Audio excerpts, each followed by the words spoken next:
আসসালামু আলাইকুম। আশা করছি সবাই অনেক ভালো আছেন। আমি সাব্বির হোসেন শোভন। বর্তমান প্রেক্ষাপট নিয়ে কিছু কথা না বললেই নয়, যার জন্য আমার আজকে আসা আপনাদের সবার সামনে। আমি একজন প্রাইভেট ইউনিভার্সিটি স্টুডেন্ট। বিগত ঘটে যাওয়া স্বৈরাচারী যে সরকার ছিল তাকে যে হটানোর যে প্রক্রিয়া ছিল, প্রক্রিয়ার সাথে পুরোপুরি জড়িত থাকা একজন সাধারণ শিক্ষার্থী হিসেবে আমি নিজেও সেখানে ছিলাম। সো বর্তমানে যে অবস্থাটা দেখতে পাচ্ছি, যারা কেন্দ্রীয় কমিটি থেকে নিজেদেরকে সমন্বয়ক হিসেবে দাবি করে দেশের বিভিন্ন জেলায় জেলায় গিয়ে একটি নতুন কমিটি ক্রিয়েট করার বা নতুন একটি কমিউনিটি ক্রিয়েট করার ট্রাই করছেন। সো এই বিষয়টা তো অনেক জায়গায় বাধা পাওয়ার বা বাধা প্রাপ্তি পাওয়ার যে বিষয়টা, এই বিষয়টা নিয়ে মেনে তুলে ধরার আজকের টপিকটা। সো আমরা একটা ফ্যাসিস্ট সরকারকে পুরোপুরিভাবে উৎখাত করতে পেরেছি কোনো রকম দল গঠন না করে। Am I right or not? আমরা যখন শেখ হাসিনাকে উৎখাত করলাম বা তার পদবি থেকে বা পদ থেকে বা সরকার থেকে তাকে যখন উৎখাত করলাম, তখন কি বৈষম্য বিরোধী ছাত্র আন্দোলন এটা কি কোনো দল ছিল? ছিল না। আমাদের পরিচয় ছিল আমরা সাধারণ স্টুডেন্ট। আর প্রত্যেকটা সাধারণ স্টুডেন্টের পাশাপাশি দেশের সকল পেশার মানুষজন, রিকশাওয়ালা থেকে শুরু করে, ডাক্তার থেকে শুরু করে, আইনজীবী থেকে শুরু করে, হাইলাইট যারা হয়েছেন তাদের কথাই বললাম, তারা সবাই রাস্তায় নেমে এই স্বৈরাচারী সরকারকে পতন এর মুখ দেখানো হয়েছে। Am I right or not? তখন আমাদের কোনো রকম দলের প্রয়োজন হয় না। সো এখন কেন আমাদের দলের প্রয়োজন আছে? আর মূলত যে পয়েন্টটা নিয়ে আমি কথা বলতে এসেছি সেটা হচ্ছে, তারা কাদেরকে মেইনলি টার্গেট করে এই দলটি বানানোর চেষ্টা করছে। আপনি আবারও খেয়াল করে দেখুন, কেন্দ্রীয় সমন্বয়ক যারা যারা আছেন ঢাকা ইউনিভার্সিটির, তারা সবাই বিভিন্ন ইউনিভার্সিটি মানে বিভিন্ন জেলায় বিভিন্ন ইউনিভার্সিটি বা বিভিন্ন কলেজে গিয়ে তারা একটি কমিটি করার চেষ্টা করতেছে বা কমিউনিটি ক্রিয়েট করার চেষ্টা করতেছে, যেখানে টার্গেট করা হচ্ছে স্টুডেন্টদেরকে। সো আমি আবারও রিপিট করতে চাই, আমাদের ইতিহাস সাক্ষী রেখে আসছে যে ছাত্ররা যখন রাজনীতিতে নামে সেটার ভবিষ্যৎ ঠিক অতীতের মতোই পুনরাবৃত্তি ঘটবে সামহাও।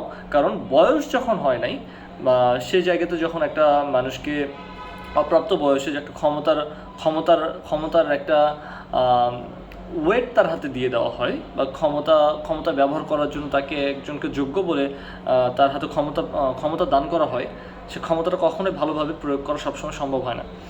যেটা ছাত্র লীগ আমাদেরকে বিগত 15 বছরে দেখাই দিয়ে গিয়েছেন তাদের কর্মের মাধ্যমে এবং তাদের কার্যকলাপের মাধ্যমে, যার কারণে তারা আজকে প্রচণ্ড ঘৃণিত এবং প্রচণ্ড কন্ট্রোভার্সারির মধ্যে যাচ্ছেন।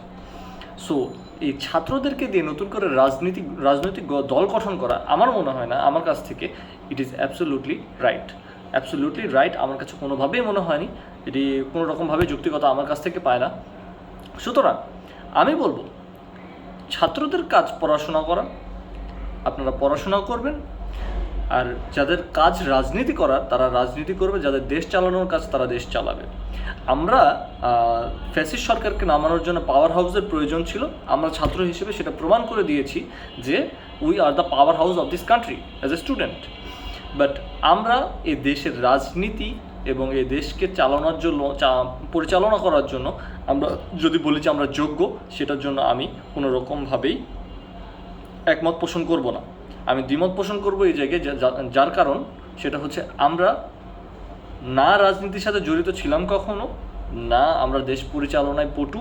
সো যে জিনিসগুলোতে আমরা পটু নই, সে জিনিসগুলোতে আমরা কখনোই পা বাড়ায়ে সে জায়গাগুলো ঘোলাটে করার কোনো প্রয়োজন বলে বোধ আমি মনে করি না।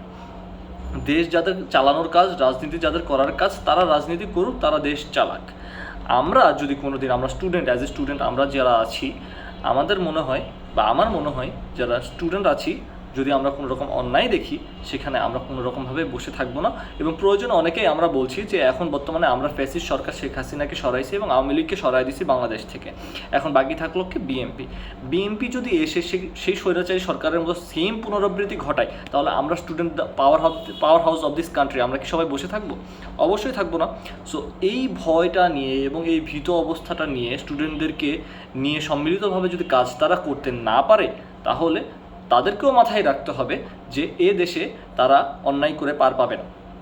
সুতরাং আমাদের কাজ এতটুকুই থাকবে অ্যাজ এ স্টুডেন্ট হিসেবে যে আমরা পাওয়ার হাউস, আমরা দেশের যে কোনো কিছু পরিবর্তন করতে পারি সবাই একত্রে মিলে, যদি সেটা হয় ন্যায়ের সঙ্গ। হ্যাঁ, তারা যদি অন্যায় করে তাহলে সেটার জন্য আমরা সাথে সাথে রুখে দাঁড়াবো, সেটা আলাদা বিষয়। বাট আমাকে যদি বলেন যে আমরা স্টুডেন্ট হিসেবে আমরা রাজনীতি করতে চাই, অ্যাবসোলুটলি নট। আপনার কাজ পড়াশোনা, আপনি পড়াশোনা করে আপনি গ্র্যাজুয়েশন শেষ করে when you are enough mature, আপনি যখন মনে হবে যে আপনার গ্র্যাজুয়েশন শেষ করার পর এমন একটা বয়স আসে যে সময়টাতে আসলে you are capable of handling the power. So রাজনৈতিক পাওয়ারটা যখন আপনার উপর ছেড়ে দেওয়া হবে after your graduation, I think that is quite a better time for you, যে একটা পাওয়ার হ্যান্ডেল করার যে একটা পারফেক্ট বয়স সেটা আপনার তখন শুরু হয়ে যায় after graduation, but not before that. সুতরাং বয়সের উপরে অনেক কিছু ডিপেন্ড করে। আর ছাত্র জীবনে রাজনীতি প্র্যাকটিসকে না বলুন, ইচ অ্যান্ড এভরি ওয়ান। আমাদের ছাত্র থাকা অবস্থায় আমাদের রাজনীতি প্র্যাকটিস করার কিসের প্রয়োজন আছে? There is no need of this. কারণ অপ্রাপ্ত বয়সে হাতে যখন ক্ষমতা আসে, ক্ষমতাটা অপপ্রয়োগই বেশি হয়।